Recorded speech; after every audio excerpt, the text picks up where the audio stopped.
There is broad concern that this reflects a plan to forcibly Islamize Nigeria in violation of its secular constitution.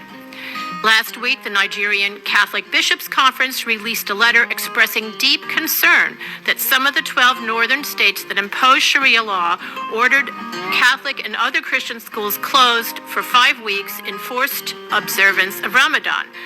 And they cited the Constitution's guarantee of a secular state. Fulani attacks are indiscriminate and devastate entire Christian villages.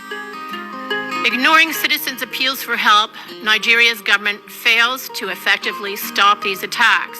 Take Benue, where Catholic priests and other Christians were recently abducted in Fulani raids. The quest to Islamize the land appears high on the agenda of some of the powerful and influential Muslims in Nigeria.